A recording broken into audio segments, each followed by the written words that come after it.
बघा रे, each of a parallel plate of a air capacitor, 28 नंबरचं question. each of a parallel plate air capacitor as an area of S. Area किती दिलं तुम्हाला? S दिलं. Area किती दिलं तुम्हाला? S दिलेलं. एरिया तुम्हाला S दिलं. ओके, पुढे काय म्हटलंय?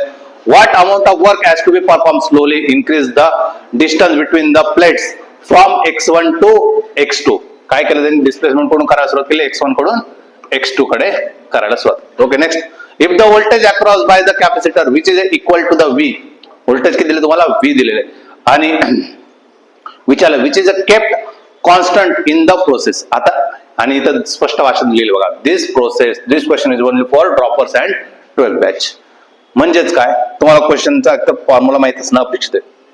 जसं की कॅपॅसिटन्सचा जो एनर्जीचा फॉर्म्युला येतो ना, तो येतो असतो 1/2 CV². दुसरा एक फॉर्म्युला असतो 1/2 Q²/C. तिसरा फॉर्म्युला असतो 1/2 Q × V. ऑलरेडी आपण युनिट्स अँड डायमेन्शन मध्ये मी कॅपॅसिटन्स काढताना हा फॉर्म्युला यूज केलेला आहे. कॅपॅसिटन्स काढताना आपण हा फॉर्म्युला यूज केलेला आहे, तो तिथलाच फॉर्म्युला आहे. फक्त याच्यामध्ये अजून एक्स्ट्रा काय आणलेलं आहे? याच्यामध्ये एक्स्ट्रा आणलेलं आहे C ची व्हॅल्यू आपल्याला पुट करायची. C ची व्हॅल्यू असते 1/2. C ची व्हॅल्यू असते तुमची A∈0/d इंटू काय? V². इंटू काय? V². कळालं का? आता A एरिया आहे, ε0 परमिटिव्हिटी आहे. हे सगळं काय इंटिग्रेशन करायचं ना, त्यांनी सांगितलंय 1/2 आहे. A∈0 कॉन्स्टंट होईल आणि V² डिस्टन्स या डिस्टन्सलाच त्यांनी काय म्हणायला सुरुवात केली? X. त्या डिस्टन्सलाच काय म्हटलं त्यांनी? X. आणि तोच x1 आणि x2 ला चाललाय. आणि एरिया काय घ्यायला त्यांनी? एरिया काय घ्यायला त्यांनी?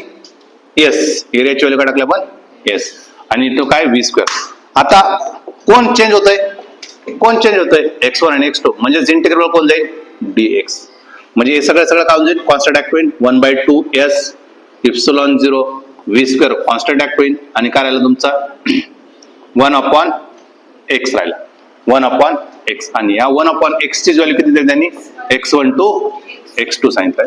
तर काय आन्सर आलं? 1/2 S ε0 V². म्हणजेच काय झालं? 1/x2 - 1/x. फॉर्म्युला माहित असणं अपेक्षित होता, तर आला असता. कळालं का?